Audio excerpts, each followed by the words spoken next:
Well, hello, hello, hello, all. It is so great to look on the face of fellow word lovers.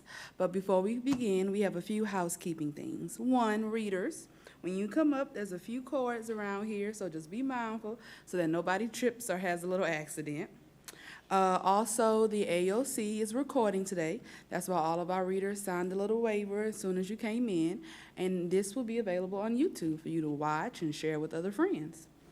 And then we have the Acadiana Scribes. They're in the house today. They are a newly formed writers group meeting up, having their first meetup at 2:30 at the Bosselet Room, Bosselet Books on Jefferson and Vine area. And all you have to bring is you and your interests, okay? All right.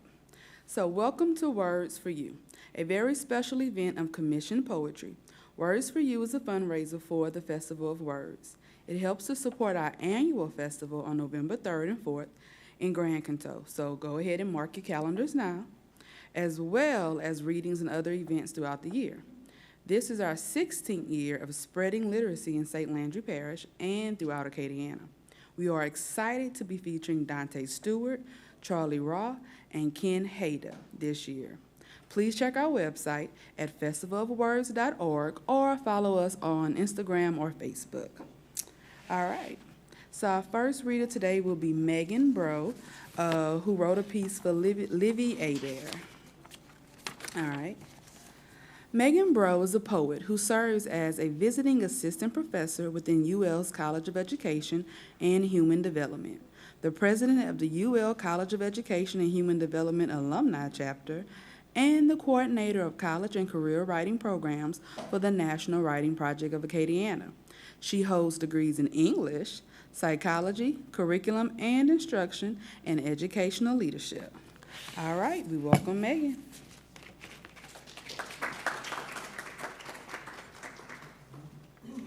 Good morning. I'm so excited to be opening today. So I was commissioned to write a poem for that little cutie in the back, Livy Abear. So a lot of you know my oldest daughter, Shia, and I could probably publish a book with all of the poems I have written for Shia. But my husband said, okay, it's time for you to, write some stuff for Livy. So that's what I did. So I wrote two short poems. I do want to give a little bit of background on the first one. The first one is called My Rainbow. Livy is a rainbow baby. We had some struggles with, miscarriages and losses before we were blessed with her. So that's, the background of this particular poem. So, My Rainbow for Livy. You began as a sun-kissed teardrop, born of lingering hope and fractured hearts and fractured light combined. You met the world with eyes wide open, alert with a quiet calm, eager to decorate the world with full spectrums of radiant light. When they placed you on my chest, warm skin on mine, I knew the sun's kiss stayed with you, and your golden torch heart continues to glow, kissing teardrops fallen, crafting color as my rainbow after every storm. And then the next poem is called Lessons. I want to see the world from your eyes, sweet baby. Let me see the world you explore with eyes bright and gleaming. The world where innocence meets wonder, where giggles and chuckles are infectious and pure, where wobbly steps straddle bravery and persistence. Let me see the world you hold with tiny hands, the world where rocks are beautiful and boxes are fun. I want to crawl with you, sweet baby. Let me follow you through box tunnels and pillow forts to new adventures. I want to learn from you, sweet baby. Teach me to notice the butterflies dance. Oh, and the cat's soft purr. Teach me to stop and feel the earth on my feet and the breeze on my face. Hold my hand, sweet baby, while I hold yours. Thank you.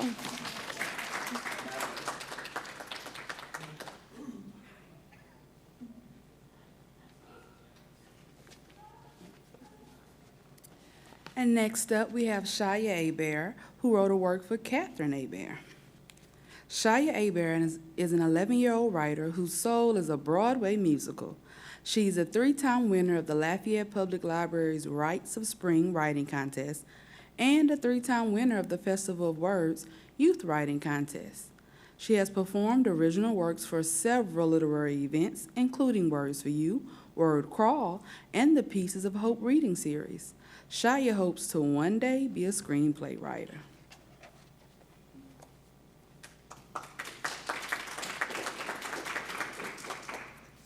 Okay, so I have 2 poems today. My first poem is called And You Were There for Ami. I had a dream, and you were there. I dreamed I was a twister with emotions swirling so fast. I lifted everything in a dusty fog and brought the house down with me. But you were there to show me the way over the rainbow. You were there to help me find color down yellow brick roads. You were there to help me find magic in emerald cities. You were there to share your fruits of knowledge, your heart and courage when I needed them the most. And I know you will always be there to remind me how to click my heels when I forget my way home.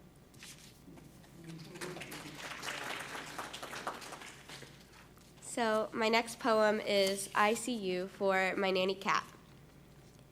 In moments when the world is dark and gray, with shadows dancing on bare walls, you are there to light the way. Your twinkling eyes hold a spark, shining wisdom over the path where I follow your footsteps through the dark. Even when you're far away, I see you. I see the way you put others first with acts of love and thoughtful words. I see your loving smile shaped by kindness. I see your strength that keeps you walking. In your light, I see my path, and in your footsteps, I will follow.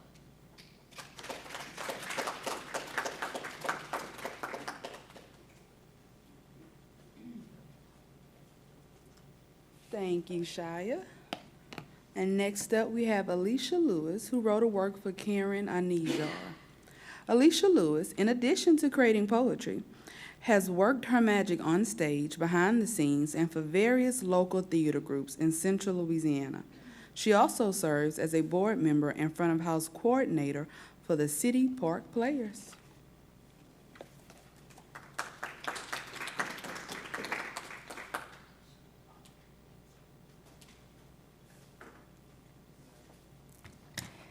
Hello.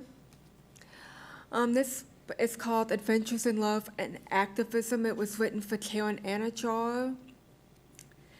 And she told me a few things about her. This is my first time actually writing for someone. So I was really honored and really blessed, and just thank you.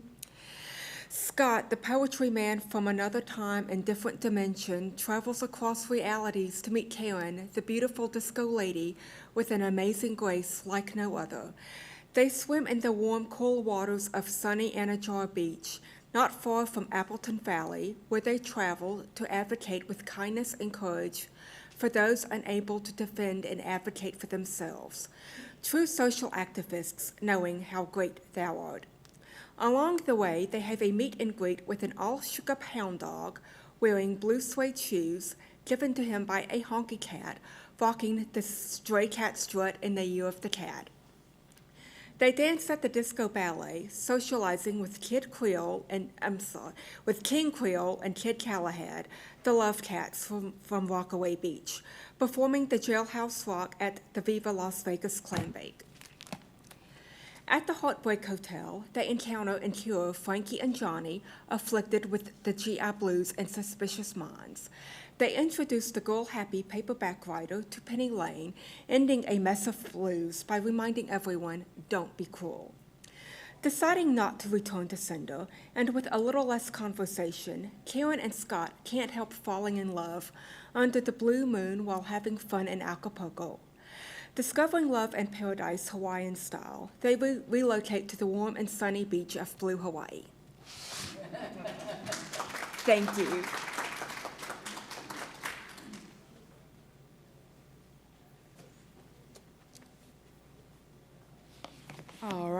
Next up, we have Guy Gilchrist. All right. Gilchrist art is driven by curiosity, sometimes serious and sometimes playful. Whether it be visual or literary, it is simply just another language in which to speak. Excuse me, I'm sorry to interrupt, but could they speak a little closer to the mic? We will do that. Thank you.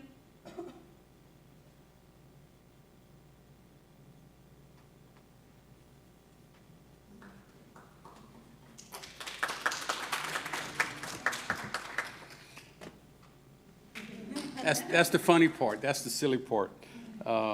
First, I just want to say thank you to Festival of Words. Thank you.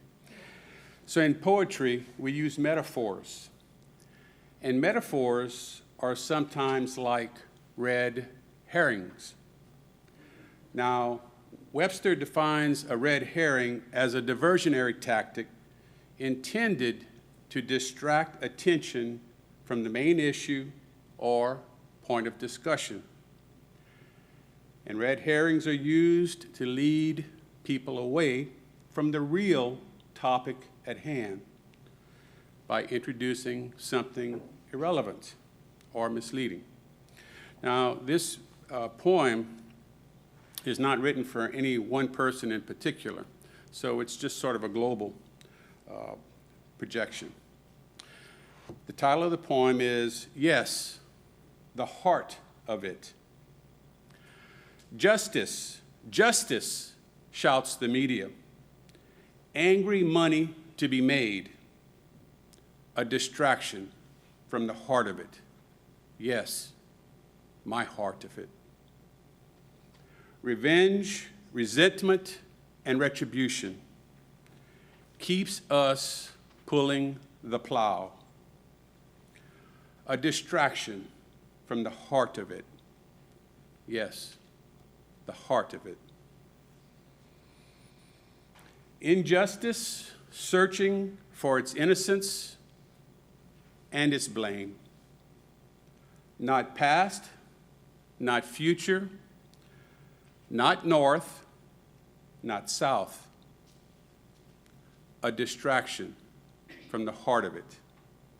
Yes, the heart of it. A society manifests its due. Once dignity is realized in me and you, we find heart in the care of our soul. Yes, our heart in the care of our soul. So, dear seekers of truth and wisdom, let our minds be the compass and our hearts be the anchor that grounds us in truth and wisdom.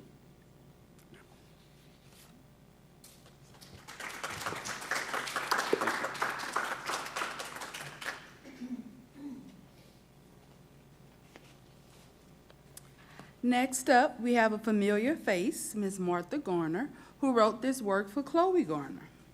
Martha Garner is a retired early childhood teacher who is now following her passion for collaging, poetry, and nature.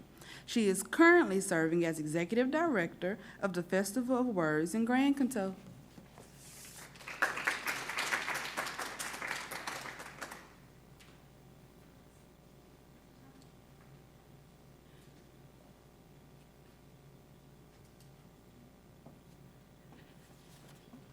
This poem was actually commissioned by my sister for one of my dogs.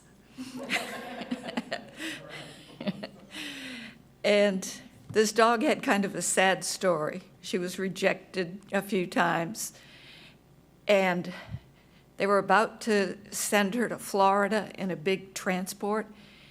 And Sandra, my friend Sandra, who's responsible for 2 of the dogs I have adopted, said to me, she'll never make it that way. She can't do it. And I said, well, I would really adopt her, but dogs are expensive. And my sister stepped up, and she's paying all the costs for Chloe. So this poem is called Thanks to Carol from Chloe. Don't dismiss me as just another dog.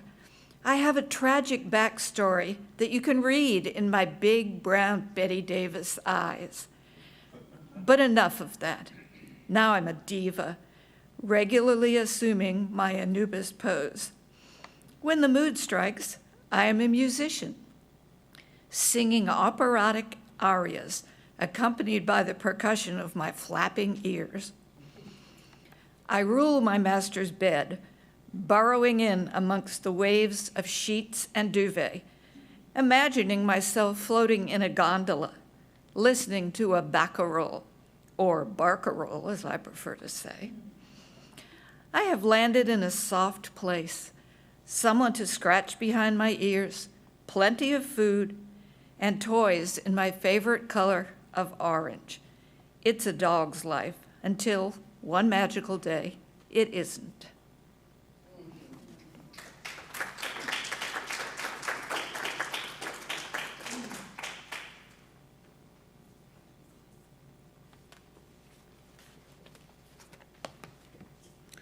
All right, our next writer comes to us via Zoom, Mr. Jack Bedell.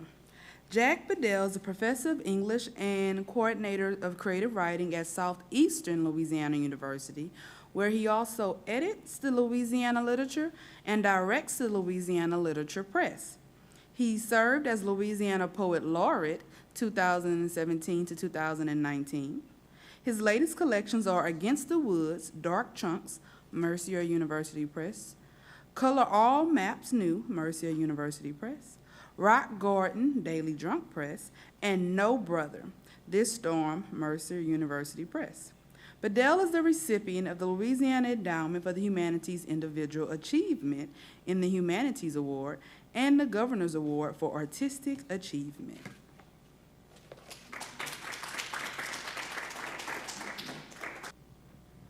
You're good to go. So it's working? Mm-hmm. Great. Thanks, Michelle. Appreciate it. Sure.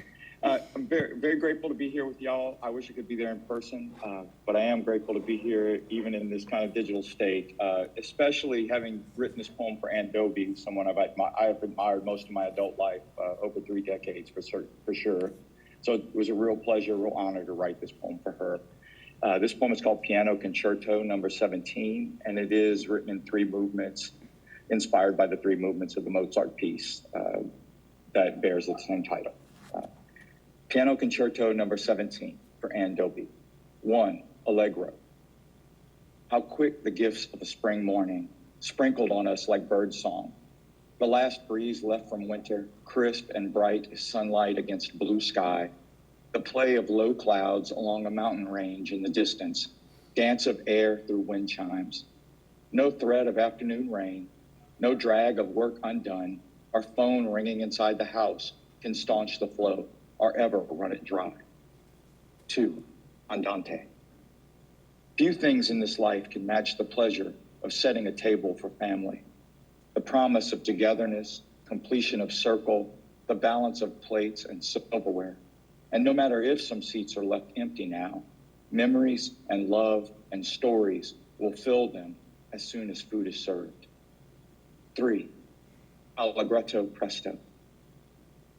A burst of sunshine on the porch, the sudden flash of color as a cardinal lands to feed. This is how time loses meaning to the wisps of sound seeds make falling to ground. Thank you all very much. Thank you, Jack.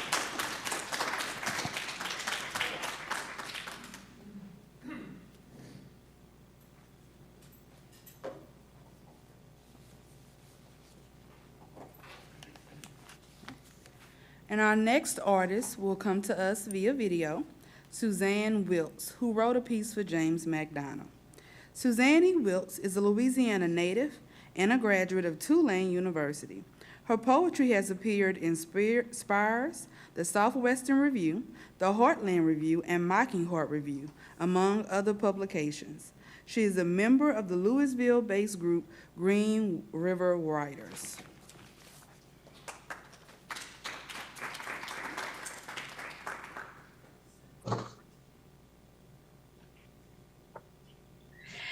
everyone. My name is Suzanne Wiltz, and I am so happy to be with you today virtually. Unfortunately, I can't be there in real time. I was honored to be commissioned again this year to write a poem for the Festival of Words fundraiser, Words for You. And this year I was commissioned by James McDonald. So my poem is The Cloud Reader. The Cloud Reader.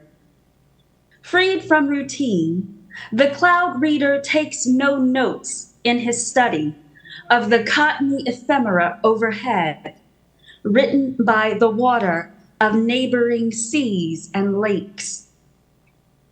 He wonders how the shapes will shift as they sail over rivers, valleys, cliffs, and bluffs. How cloud readers in other places make meaning in the shadows of their lives. Half of the year, he admires the skill of the pitchers of his favorite team, how they factor the clouds into their curveballs, how the outfielders outsmart other players, and the willful weather above. Clouds are fickle texts that give rise to infinite questions, run-on sentences, endless paragraphs, only to arrive at a nebulous meaning. They never offer the clever and clear certainty, the satisfaction of completeness of crosswords and jigsaw puzzles. No, looking up, the cloud reader exercises a different kind of muscle, similar to the singer-songwriter whose lyrics jump from verse to verse, from my girl to mama, to the horn dog at the honky-tonk, and back again to the babe at the barbecue. The cloud reader comes up with his own story, pulled out of the air.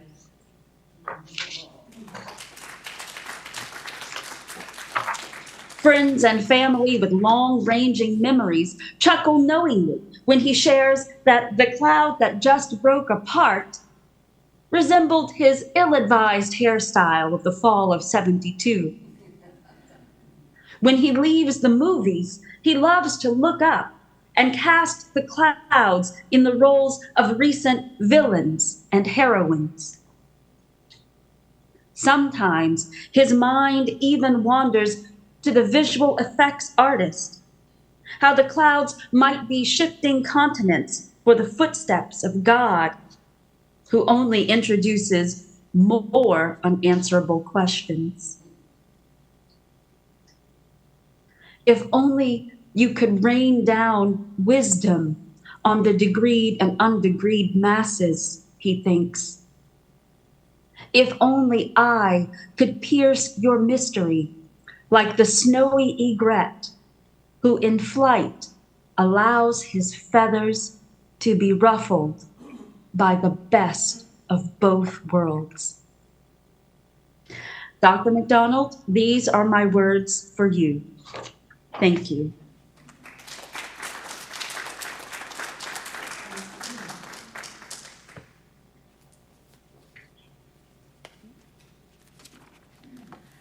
Our next writer will be Michelle Creamer, who wrote a work for Claire Olivier.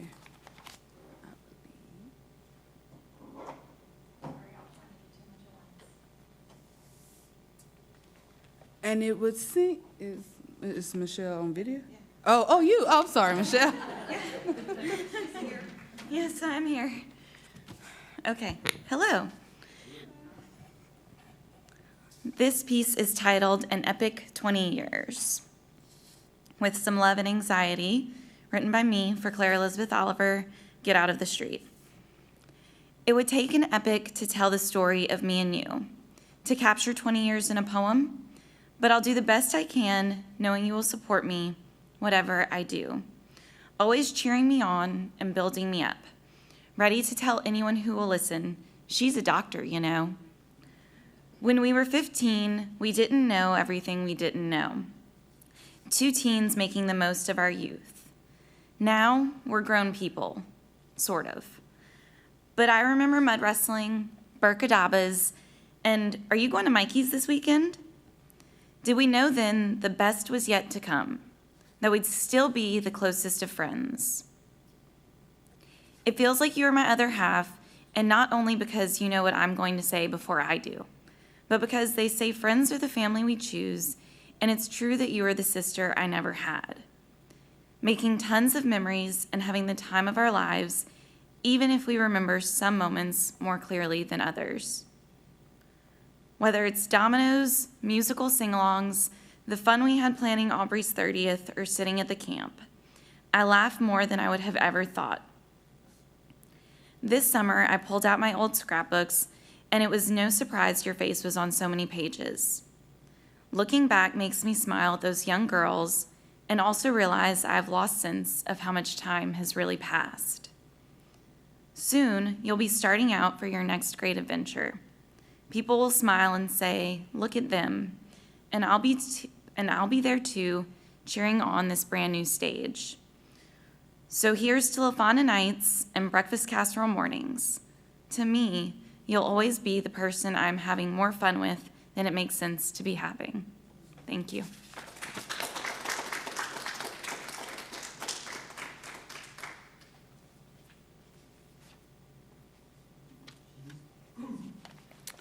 Our next writer comes to us via Zoom, Clemence Hurd, who wrote this piece for Guy Gilchrist.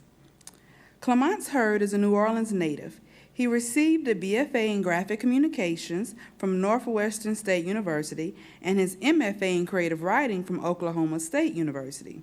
He was awarded an honorable mention in the 2017 Gwendolyn Brooks Centennial Poetry Prize, a runner-up for the 2018 Tennessee Williams Literary Festival Poetry Award, second place in the 2018 Janet B. McCabe Poetry Prize, first place in the 2018 Connecticut Poetry Award contest. Clemence Hurd was born and raised in New Orleans, Louisiana. He is the winner of the 2020 Anhinga Robert Dana Prize, selected by Major Jackson. His poetry collection, Tragic City, investigates the events of the 1921 Tulsa Race Massacre. He was one of the features at Festival of Words in November of 2022.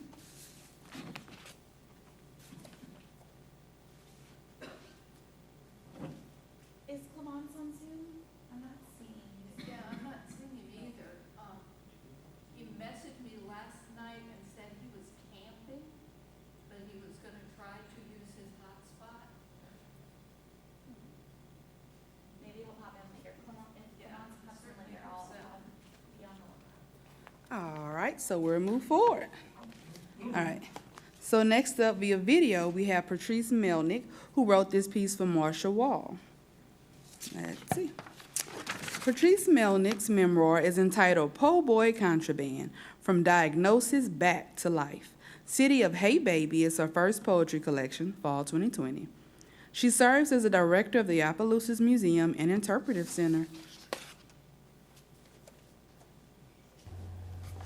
Hi, good morning. My name is Patrice, and I want to send a big thank you to Marsha for commissioning to write a poem for her mom. This is called Murmuration. A murmuration of starlings twists and soars, a shape-shifting mantilla of dusk. 2 wanderers watch the synchronized cloud that whirls and recedes into the horizon. It will be a good day, she proclaims to her grandson. Caleb nods. He trusts her. Together, they mastermind new games at the kitchen table and scheme in a secret language.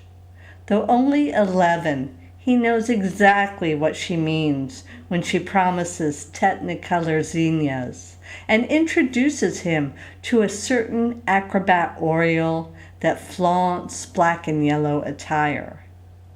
Say what you will, but there's always something interesting screeching up there or crunching beneath your boots. The oddest characters enter and exit your life like pocket pennies. If you play your cards right, you can befriend a desert willow, have coffee with a river stone. That old teak bench, it will carry you without the slightest grumble.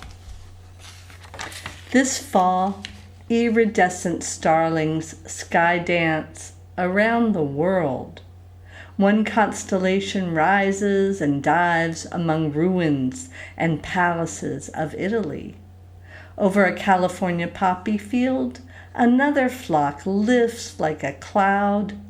They seek warm air currents and bring good days to absolutely everyone who believes in golden beaks and free fall love. Thank you, and I hope you have a great day.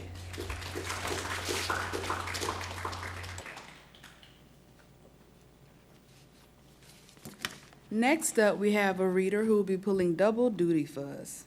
We have Sandra Sarr, who wrote this poem for Wendy Kaiser.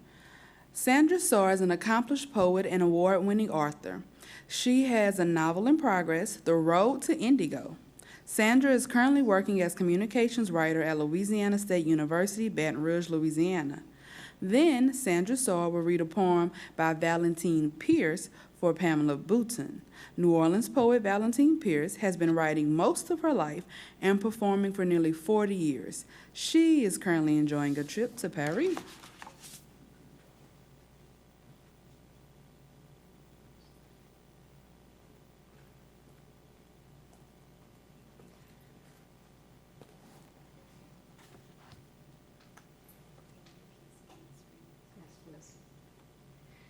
Hi, everybody. It's wonderful to be back. I think I've been doing this for about 7 or 8 years now. I think I started in 2015. And honored to be commissioned to write these poems to support Festival of Words. I also want to point out that we have Charlie Rao here, who is our artist in residence at the Louisiana State University Veterinary School right now. And Charlie will be here at Festival of Words later this fall. So happy to have you here, Charlie. So I wrote this poem for my sister. She commissioned this poem, and it was, people are able to give us a prompt. And the prompt was, I want you to write a poem about that picture that Mom took of us with you standing there holding my underwear and I'm screaming. She was only 6 months old and I was 3. And so I said, okay, Wendy, I'll do my best. We'll see what I can come up with that. So the poem is titled Ascent. Ascent for Wendy. 1. She climbed till she rose to the top on all fours, devouring the stairs, plopping on landing, cheeks red, crying. Sis dispatched to fetch baby girl, who'd clutch fistfuls of hair, her own downy fuzz floating in the air on their descent. The first 10 rounds, ups and downs, a game turned Sisyphean situation. Fuss, little sis, fuss, as big sis lifts and clasps you to her 3-year-old body, your bare butt and dimpled legs poised for the next ascent. 2, how could we know then the steep turnpike tolls ahead, those Rockies scaled, baby blue van, 8-track moonroof, no moonlight night? Push, little sister, push. His head is crowning. Behold, a sun. Miles and years gathered in corners.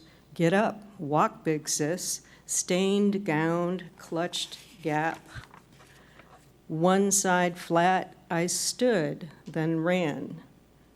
Hills to finish lines, jagged routes lit by my North Star. Up the Pacific, down the Mississippi, you an anchor on Erie. 3. You never stopped climbing.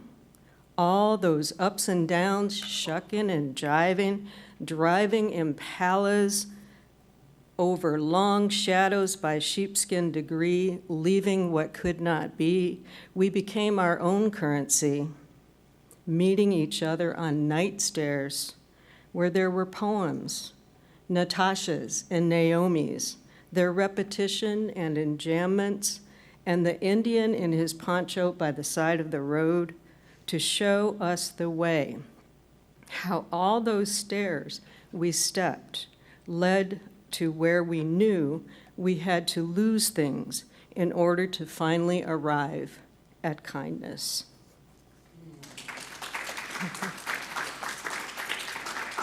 Thank you. I hope you like that, Wendy. Okay, I'm going to read the poem that Valentine Pierce wrote, and I researched her a little bit online before I came. She's an accomplished poet with several collections out and a lot of published poems. So this one, there's a sister theme going on here somehow. Valentine Pierce's poem is entitled "Five on the Porch" for Pamela Bouton. You and I are all that are left of the five, standing on the porch in our bright colors and big smiles, bellies full of wine, cheese, grapes, no wine for me, but still drunk on the exhilaration of friends we laughed with, danced with, consumed copious amounts of food with. Kachia, Lee, Amelie, off on adventures we can only imagine or hope for. We are what is left. That will have to be enough in the days to come when memories wet our eyes and try our hearts, good memories, sweet tears, heart songs, and love.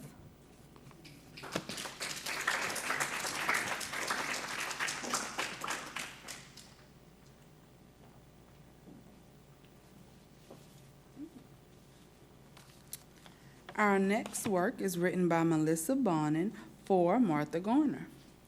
Melissa Bonin is a Louisiana francophone, francophile, visual artist, lyricist, and poet. Her artwork and poetry reveal a deep love of the intricacies of the human spirit and a relationship with the natural world. Her work has been exhibited and performed in the U.S., Mexico, Canada, France, and Italy.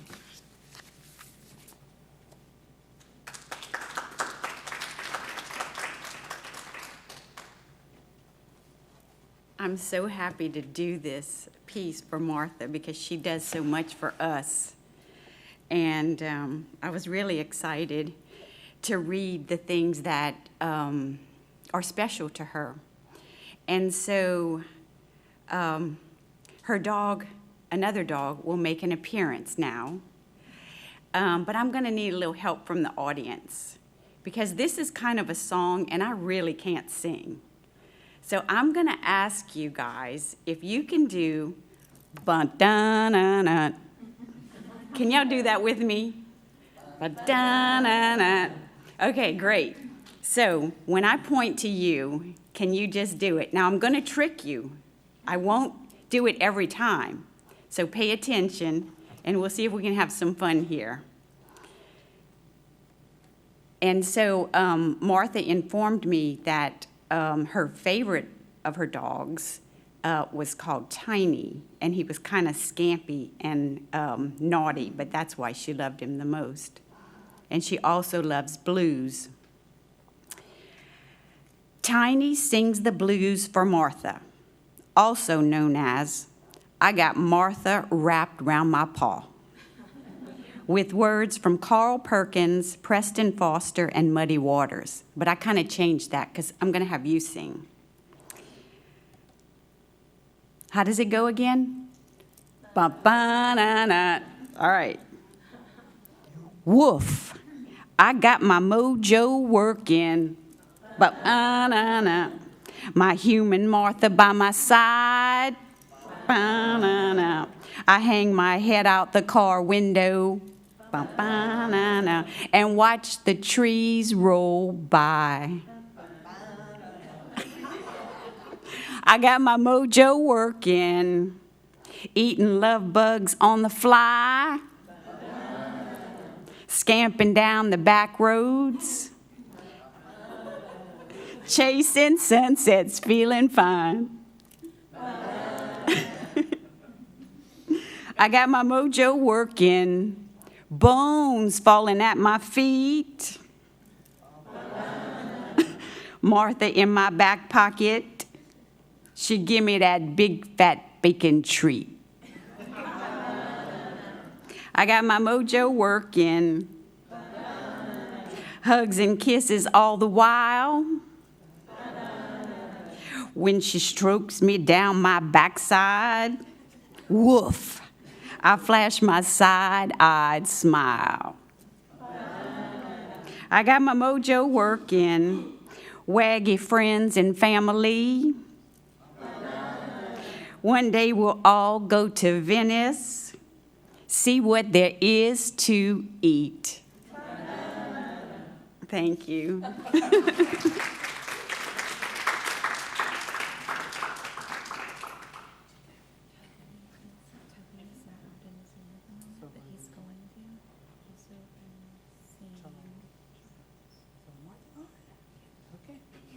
Well, thank you, Melissa, for that fun experience and paying attention and singing.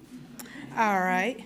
So next up, we will be going to Martha Garner, who will read another poem by Valentine Pierce, this time for May Thompson.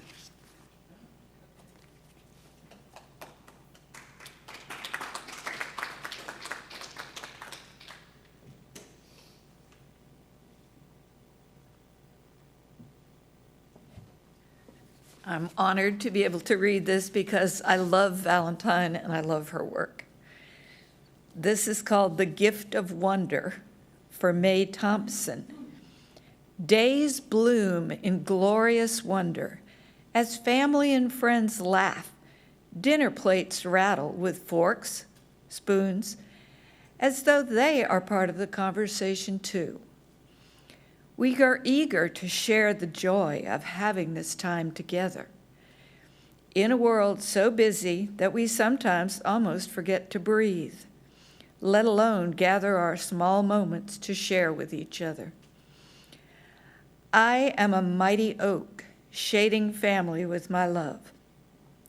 Love that soars like a hawk, while the jazz of my soul lifts the sun after a brief summer shower.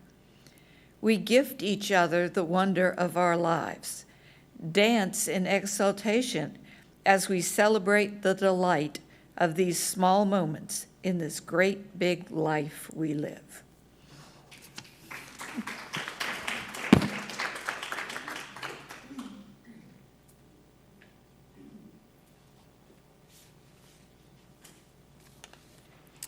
And next up, we will have Tyler Robert Sheldon, who wrote this work for James McDowell.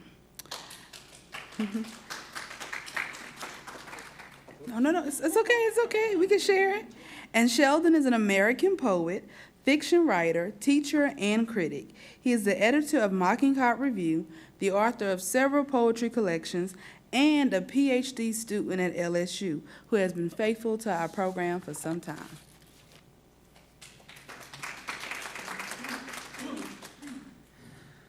I've got to stop doing that. It's so good to see you all again. This poem is for James McDowell, and it's written from the perspective of James McDowell. I was, in looking at the prompts that James provided, meditating on the film The Princess Bride, and this is what came out of it. It's called The Cliffs of Insanity. Here we go again, Paula, and the rain is needling down into my fresh-mown lawn, and thunder like tabla is bracketing Vizzini cliffside on TV, his petulant yelling about how Andre the Giant was supposed to be this colossus, this great legendary thing, and how climbing like a falcon from beneath them is a single man all dressed in black. It's insanity, Paula, all of it. The night dark lawn gone all TV snow with lightning, and here I am, cliffside in a poem, hanging by my fingertips like a flea on the giant flank of a beast, stanzas rippling like muscles, and the thing is, each word is another step, another finger hold. Add them up, and soon I'll be atop this cliff, the page full with ink, black like the lawn outside, mown just in time and peppered by the rain. On TV, the man drags himself hand over hand up the cliffs of Moher, full of subtle insanity. No one but the giant has done this before him, and he is but one single thing, all ragged breath and leather boots, waiting only for them to cut his rope. He sees them through his night-black mask and hears a promise that falls from above like rain to not kill him until he crests the top like lightning upon a lawn, but he's sure he will be mown down, Paula. The giant will crush him, will take a rock and reduce him to a thing in pirate garb. And my poem's words, look at them. They say, just try to climb, just try it, smug in their ink-black smallness. But they'll all see. I will climb and walk out in the rain, and the man on TV will win his fight, and I will sit upon the lawn and laugh, above me sky, below me every vanquished cliff. Thank you. And there is another version of this poem that's a little more condensed, and I wrote this one in part, but it was a lot of inspiration by Alex Arsenault, my partner. A lot of you know Alex. Here we go again, Paula. This feels insane. The rain is needling down into my fresh-mown lawn. On TV, Vizzini monologues through The Princess Bride as his band ascends the cliffs of Moher. Below them, climbing like a falcon, is a great legendary thing, a masked man dressed all in burning black. Paula, the insanity of all of it in the night-dark lawn.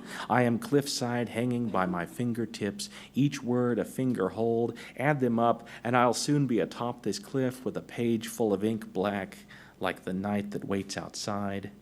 Without them, the only thing that waits is a crippling promise. They say try to climb. With each word, each poem, I ascend, and soon atop the vanquished cliff. Thank you.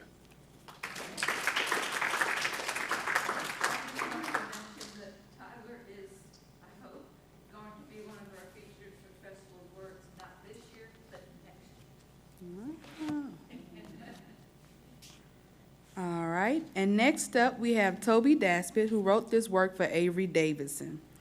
Toby Daspit co-directs the National Writing Project of Acadiana and is professor of education at UL Lafayette. He's finalizing his first full-length poetry, Kintsugi.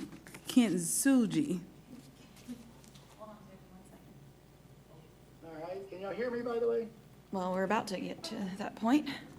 Okay, Try. now can you hear? Yep, Yep, go. Or whenever you'd like. okay, because I see you on the screen, not me, so, I know. okay, that's fine. It's fine for me.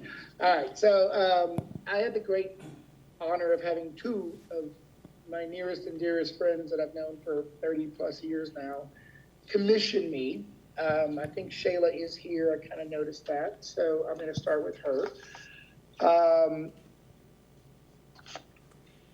And as we say in writing project, it should speak for itself. I'm no longer the co-director, by the way. Michelle takes that. She is the full director. I am the emeritus consultant.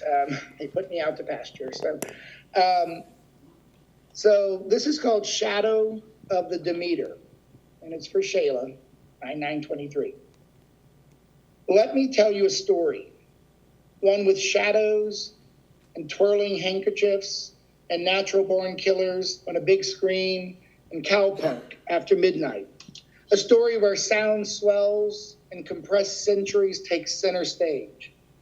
Of course, we know that stories are always icebergs, telling us just enough to come back for more, knowing that time isn't measured by second-hand swoops or minute-hand slouches or hour-hand mysteries, but rather trajectories of displacement, homes, flat time flashing on the fanciest globe imaginable, ribbons knotting and unraveling.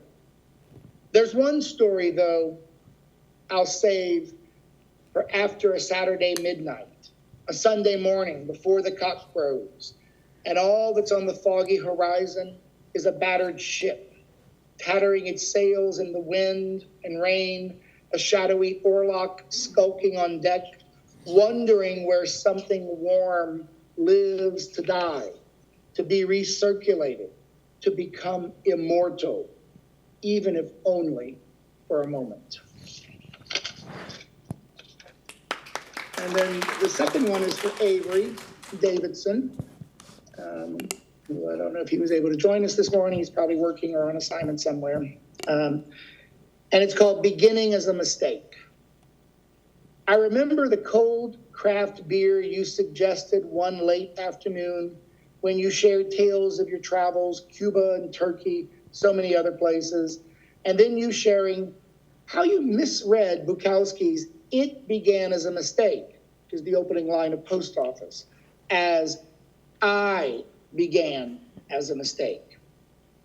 And I loved you even more then, knowing more so than ever that those of us born broken see the shimmer in rainbows that have fallen and shattered, that the broken smell the thunderstorms before they gather and feel the thud of the bass guitar joining that symphony of metal, harmonic cacophony, adrenaline surge. These things that tether us to that greasy smear of a moon over rolling plains and also string us together over beer and cowpunk and words that suture into things that can never be considered mistakes. Thank y'all. And I wanted to say, I do have EDCI 885, 7 doctoral students joining us this morning. So we're going to hang, hi, they said. We're going to hang for a little bit longer before they go to lunch. Thank you, Toby.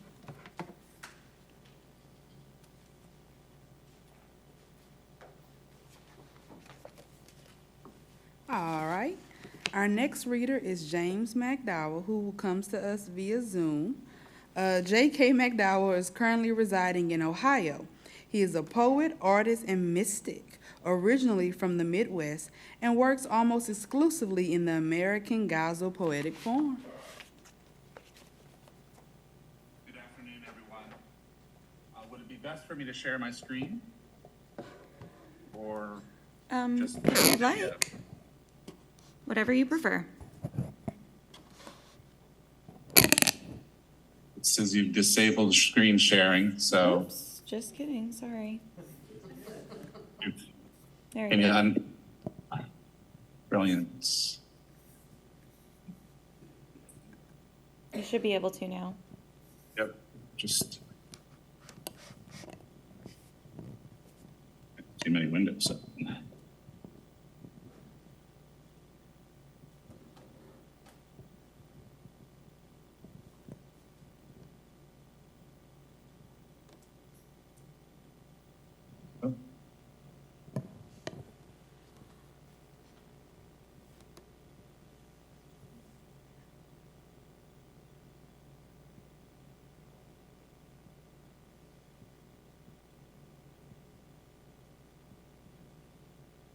You see the screen with a poem for Phyllis called No More? Yes, the first line we see is no more. Okay, excellent. This is for Phyllis. Thanks to Festival of Words and Words for You. The sun cannot hide the possibility of a dramatic storm. I cannot hide the lightning that perhaps will strike because of these words for you. Mystery, always mystery. You know, I know.